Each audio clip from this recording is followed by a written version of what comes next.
Inquiring whether we were truly alone, humans have gazed into the cosmos for centuries. In the hope of finding just one indisputable sign, we've created civilizations that are light years away, sent radio pulses into the night, and studied strange anomalies. And now, we may have received it. What started out as a routine look at a mysterious interstellar object called 3E Atlas has turned into what may be the most terrifying astronomical discovery in human history. The origin of the object did not surprise scientists. It wasn't its trajectory, its brightness, or its strange silence. It was what emanated from within it. Something that defied all expectations was picked up by the James Webb Space Telescope while it was silently orbiting 1 million miles from Earth. Something that acted like it was alive, not a comet, rock, or relic. As astronomers dug deeper, what they uncovered forced them to abandon everything they thought they knew about space, life, and our place in the universe. Because 3E Atlas might not just be passing through our solar system, it might be studying us, and more terrifyingly, it might be reacting to us. From the moment 3E Atlas was spotted near the edge of the solar system, something about it disturbed astronomers. The brightness was excessive for an object of its size and unnatural. Outgassing typically causes comets to shine.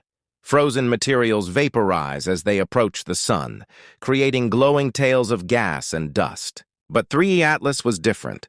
It glowed with a sharp, clean precision. Too constant, too stable, as if the light wasn't reflected at all, but generated.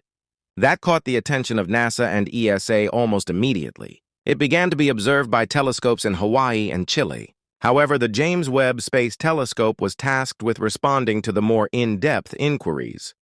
Webb, with its unprecedented infrared sensitivity, wasn't just looking for light. It was measuring heat, mapping the object's thermal fingerprint. And it discovered something shocking. 3E Atlas wasn't just warm from solar radiation.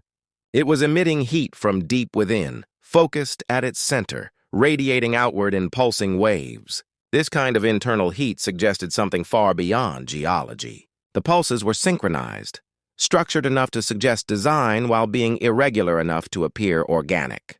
It was as if the object was breathing, alive, not in the biological sense, perhaps, but certainly in a mechanical or energetic one. The scientific community stopped referring to 3E Atlas as a comet from that point on. Some had begun calling it the visitor behind closed doors. As Webb continued its scans, other instruments joined in. Radio telescopes began picking up a strange electromagnetic haze surrounding the object. At first, it was dismissed as background noise, static, the kind of interference that every observer in deep space has witnessed 1,000 times before. But something in that static was off. Teams at MIT and Harvard ran Fourier transforms, mathematical breakdowns to isolate patterns within the chaos. And buried within that noise, they found it, a repeating signal. Not the regular thump of a pulsar or the decaying hum of radiation. This was something else. The pulses were spaced at almost perfect intervals, but with just enough variation to mimic language or, at the very least, intent. It was subtle. So subtle that it could have gone unnoticed. But the more they analyzed it, the clearer it became. This was not a random emission. 3E Atlas was not simply leaking something into the void. It was broadcasting. And, worse, it might have been listening. It used frequencies that were close to our own communication and navigation systems in its narrow band. The signal changed slightly when solar wind increased or when observatories coordinated their efforts across the globe. It was acting and adjusting in real time, as if it were aware of its surroundings. That's when whispers began to circulate. This wasn't a natural object. It was responding. The flare followed. With its pulsating heat and silent signal, the object drifted through space for weeks in relative stability, until 3E Atlas suddenly broke out one day. In less than 2 minutes, its brightness increased by 40%. A sudden, violent outburst unlike anything ever seen in a natural body. But it wasn't chaotic. It was perfectly symmetrical, almost surgical. At the exact same moment, Webb detected a spike in thermal energy, a heat bloom that radiated outward and then stabilized, as though something inside the object had switched on. Scientists were taken aback. This wasn't ice sublimating. This wasn't gas-trapped pressure building up. This was a system activation. It was the difference between a campfire catching wind and someone flipping a light switch, and the timing was chilling. The flare occurred as 3E Atlas passed a specific point in the solar system, a region near Earth's orbital plane. It was as if it crossed a threshold and reacted. Immediately after the flare, its thermal signature changed permanently. It was no longer the same thing. Something inside had awakened. And just days later, astronomers noticed something else. 3E Atlas had altered its course. Objects in space don't just change direction. Comets don't steer. They obey the laws of gravity, of radiation pressure, of momentum. But 3E Atlas was now drifting off its predicted trajectory, not wildly, but with measured precision. At first, it was just a slight drift, a few arc-seconds here and there. But over the next few days, the deviation became undeniable. It was as if the object had corrected its path and not just randomly. Its new course brought it closer to Earth's orbital neighborhood. Not a direct collision.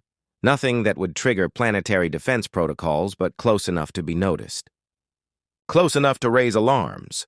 The data was scrutinized by analysts. They suggested it might have been a gas jet, maybe a miscalculation, but nothing matched. The trajectory shift occurred hours after the flare. The timing was too exact. It was as though the flare and the course correction were linked, as if one had triggered the other. And the most unnerving possibility of all, that whatever was inside 3E Atlas saw us, analyzed us, and adjusted its position in response. That we weren't looking at an object anymore, but a system, a construct, something that wasn't just passing through, but performing a mission. A new anomaly appeared following the trajectory shift. James Webb spectrometric data revealed oscillations, but not in temperature or light. These were oscillations in electromagnetic field strength. Rhythmic fluctuations emanating from the object's core that resembled something scientists had only seen once before in biological systems. Dr. Leona Koresh, a biophysicist hired as a consultant, immediately spotted the pattern. The frequency of the fluctuations mimicked that of cellular respiration, specifically the oxygen cycle in microbial life. Of course, no one was suggesting that 3E Atlas had lungs, but the fact remained. The object was circulating energy with the synchronicity, regularity, and effectiveness of a living thing, or worse, a thing made to look like one. When supercooled plasma simulations were run to test alternative explanations, none reproduced the waveform. The conclusion was as surreal as it was simple. This pattern could only emerge from an adaptive energy-regulating system. Whether artificial or organic, it was no comet. And then, as if aware it had been seen, 3E Atlas went silent. Its pulses, radio, infrared, thermal, flatlined. The electromagnetic oscillations disappeared. Webb couldn't detect a single fluctuation. Earth-based telescopes lost lock on its light signature. It was as if the object had simply powered down or cloaked itself. For 6 hours, the world's most advanced observatories stared into space and saw nothing where 3E Atlas should have been. Not darkness, not shadow, void. That silence hit differently. It wasn't passive. It was deliberate. Scientists described it as too perfect, as if the object had responded to their curiosity with withdrawal. It was no longer indicating anything. It was concealed. And then, as suddenly as it vanished, it came back online, brighter than ever. The heat signature surged. But this time, there was something new embedded in the signal. A pattern, a modulation so complex it took days to decode. And when they did, it left everyone shaken. It was a mirror of one of our earliest Earth-based satellite broadcasts, an old analog telemetry stream from 1983. Somehow, 3E Atlas had captured it, stored it, and now was repeating it back. But why? Around the same time, James Webb obtained its clearest imaging yet of the dust trail surrounding 3E Atlas, and what it revealed obliterated every last assumption. There was more than just ice and rock in the wreckage. Instead, Webb detected fragments of structured molecular alloys, including a composition of nickel, vanadium, and a lattice of rare earth elements that simply do not occur naturally. Not only were these metals ultra-pure, but their arrangement was engineered. Dr. Raphael Song, a materials engineer, ran the molecular maps through known human databases. The configuration was nearly identical to experimental materials being studied in advanced AI circuitry. The fragments weren't chaotic leftovers from space formation. They were discarded parts, components, evidence of wear, of maintenance. It wasn't a comet. It wasn't even a ship in the conventional sense. It was a machine shedding its skin as it moved. And each discarded piece told the same story. 3E Atlas was still functioning. But it was also deteriorating, and that begged the most disturbing question of all. If it's deteriorating, what happens when it finally stops? Then came the final piece, the moment when scientists stopped debating and started panicking. Days after 3E Atlas resumed its signals, ground-based observatories picked up an atmospheric anomaly on the moon, a thin layer of ionized particles, never seen before, hovering over the Sea of Tranquility.